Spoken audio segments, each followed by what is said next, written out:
আরে বসো বসো, তোমরা দুজনেই তো সারাদিন ঘরে দরজা বন্ধ করে বসে থাকো, কথা বলবো কার সাথে? তা কি করব বলুন তো, কাজল আসার পর থেকে তো রান্নাঘরে ঢুকতেই হয় না। যাই কাজ করতে যাই দেখি আগে থেকেই সব করা। আগে সকাল থেকে রান্না বান্না বাজার হাট নিয়েই থাকতাম, এখন তো কাজলই সব করে ফেলে, কোনো কাজই তো করতে হয় না। সত্যি ছোট বৌমাকে যত দেখি অবাক হয়ে যাই, এ কদিনে একা হাতে সব কেমন সামলাচ্ছে।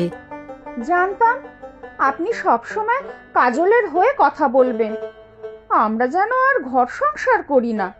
আহা তা কেন, তোমরা দুজনেই করেছো, তবে কাজল যেমন একা হাতে ঘরে বাইরে সব সামলায় তা কি তোমরা অস্বীকার করতে পারবে? তা ঠিক, মুখে সব সময় হাসি। আমার তো বাবা সবার এত ফাই ফরমাস খাটতে হলে মাথা গরম হয়ে যেত। সারা রাত কাজ করে এসে আবার সারাদিন রান্না করা ওই কাজলই পারে, আমার দ্বারা হবে না। আর তোমরা সুযোগ পেলেই ওকে কথা শোনাও। আমাদের সব সময় মনে হয় আপনি ওকে বেশি ভালোবাসেন তাই।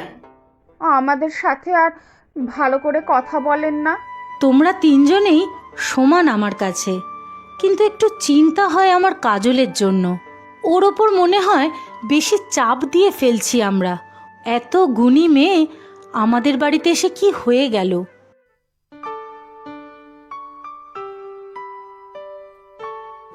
মা, কাল আমাকে সকাল 5টার মধ্যে বেরোতেই হবে, অফিসের কাজে বাইরে যাব। সে ঠিক আছে, কিন্তু অত সকালে যাবে কি করে?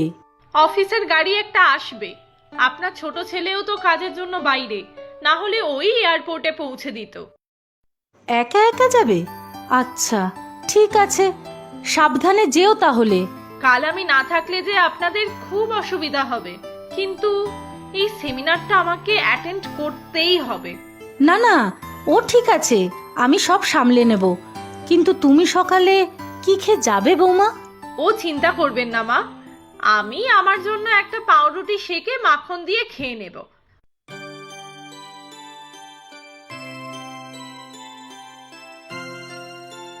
এ কি বর্দি মেসদি, তোমরা এত সকালে রান্নাঘরে? ওরে রেবা, তোর হলো?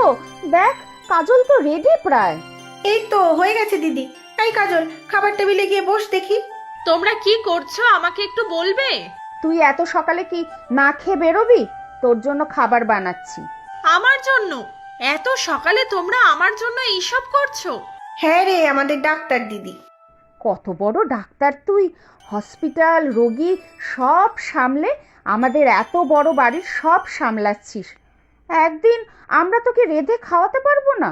কাল মায়ের কাছে যখন শুনলাম তোকে আজ ভোরে দিল্লি যেতে হবে, তখনই আমরা ঠিক করে নিয়েছি তোকে না খাইয়ে পাঠাবো না। আর শোন, খাওয়ার প্যাকও করে দিয়েছি, পৌঁছতে তো দেরি হবে। তা হবে, আর পৌঁছেই কনফারেন্স অ্যাটেন্ড করতে হবে, রাত্রে অবশ্য ফিরে আসবো, কিন্তু তা বলে তোমরা? কেন রে, আমরা কি তোর দিদি ভাই নই? তুই আমাদের জন্য এত কিছু করিস, আর তোর জন্য আমরা এইটুকু করতে পারবো না? হ্যাঁ দিদি ভাই, করতেই তো পারো। জানো, আমি ছোটবেলা থেকেই পড়াশোনা, গান বাজনা, ছবি আঁকা সব কিছুতেই ফার্স্ট। ডাক্তার হওয়ার পরেও সবাই বলে আমিই নাকি সেরা। কিন্তু আমার বাবার অনেক চিন্তা ছিল, বিয়ের পর শ্বশুরবাড়ি গিয়ে আমি সবার সাথে মানিয়ে নিতে পারবো কিনা। বাবারে বাবা, তুই মানিয়ে নিতে পারবি না তো আর কে পারবে?